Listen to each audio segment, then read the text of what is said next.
Hello everyone. In this video, we're going to talk about the new changes that Canadian government have implemented on the international students intake and what it really means to you and what it really means to the country of Canada and really what it means to the universities across Canada, right? There are so much information on the internet that talking about these caps and the changes they brought in, but I want to give you a different perspective from the statistical view, basically whether these changes are good or bad, and how is going to impact you, right?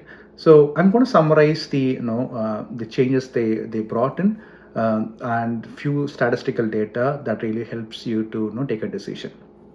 To just start with, for 2024, they have reduced the intake by 35%.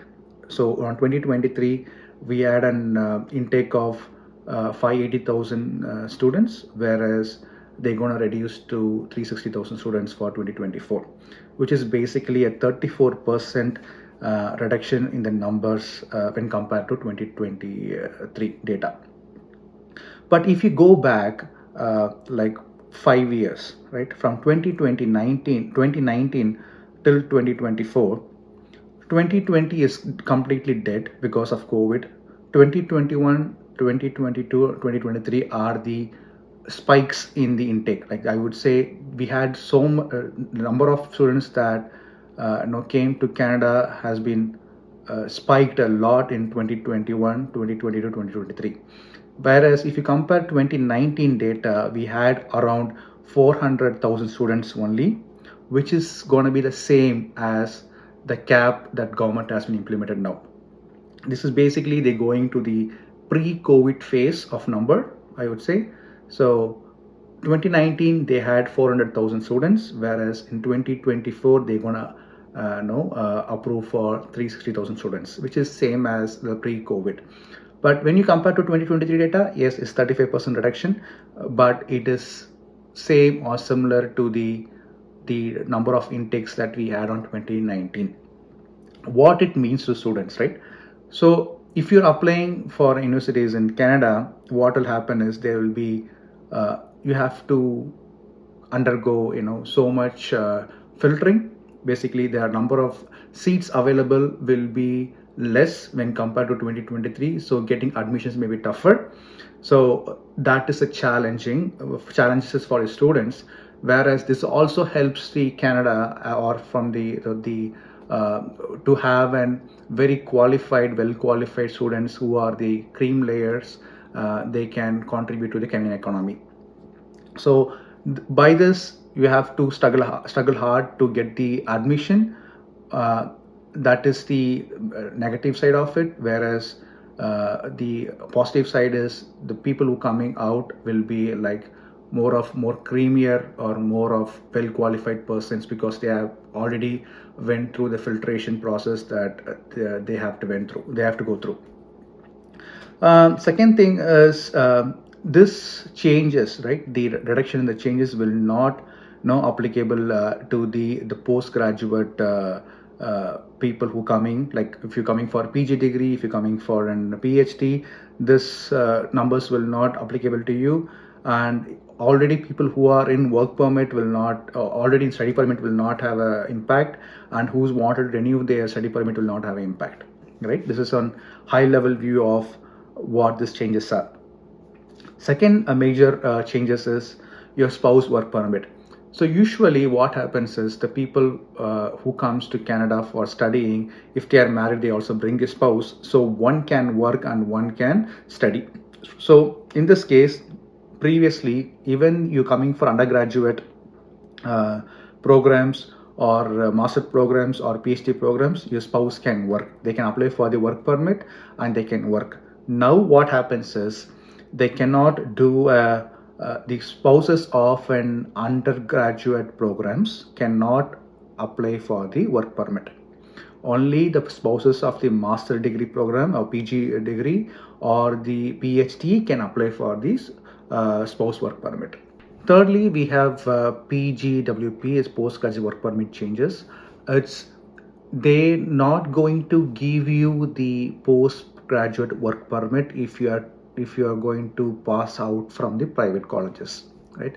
So what I mean is, currently there are some private colleges which will be very small, will be like a 3 or 4 rooms in a floor, right? They have a tie-up with the public universities or colleges, and they deliver the same curriculum what they're delivering it, right? So these colleges will not give you the same experience those big universities and colleges are giving. So they charge so much, so high, high tuition fees, and the delivery of the knowledge and education is not up to the mark.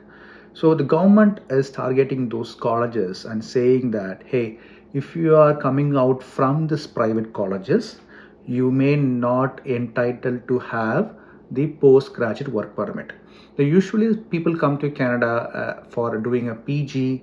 Usually they, what they do is they get a postgraduate work permit where they get a job with that work permit, and they transition to PR, then a citizenship, or eventually, right? But if you are going to pass out from a private college, you won't be getting the postgraduate work permit, which basically is you have to leave the country after your education is over, right? And for 99% of the students who comes here, they don't have intention to go back. Basically they are studying to basically to, you know, get a PR and a citizenship eventually. So this is a big changes that has been brought in. And there is also one advantage to it, like the people are, if they are enrolling to a master degree like PG, postgraduate degrees, right? What they introduced in a new three years PGWP, right? So what they, that is an advantage now. Usually, if you're getting a 3 years work permit, even though you may join for an 1 year master program in one of the university, but still you eventually will be getting a 3 year work permit that will really help you to bring up your PR score and get the PR very easily when compared to the other routes. So if you compare it, the people who coming for a master degree have more advantages now, because their spouse can work, they are eligible to get 3 year postgraduate work permits, and no, that is the advantage. But you have to get yourself into the very reputable public colleges, not into the private colleges. So if you compare it in overall, you know, India is 36% of people. India is the most number one country to send the students to Canada for studying. So 36.8% of the entire work permits, entire student permits, are accounted to, to India, followed by China at 9.4%. Basically, if you see from other provinces, the Ontario is gonna get about 50% of cuts, lesser students this year, right? So Ontario is the major home for international students, followed by the British Columbia, but you're gonna get more impact on the Ontario side, where the 50% of the cut is gonna happen in Ontario. Now let's talk what it means to the Ontario universities. In 2019, the Ford government is the like, the Ontario's government, have reduced the fees of the local domestic students to 10%, right? They reduce the fees of domestic students by 10%, and they have, and the whatever the fees they are fixed on 2019 remains constant. As of 2023, 10 out of 23 Ontario universities are deficient of 175 million, right? So if they're going to reduce the students intake, international students intake, their deficit going to be increased to 273 million this by 2024, right? So what it means, most of the Ontario universities are not getting any funding from the government, and if they have reduced the domestic student fees by 10% already, and they have reduced the intake of the international students by 50%. The universities will be under tremendous pressure now on their financials, because international students are the major contributors for their Ontario University's finances, right? So if you see it, the Ontario universities are taking hit, and as international students who are applying for the universities in Canada is also taking a hit.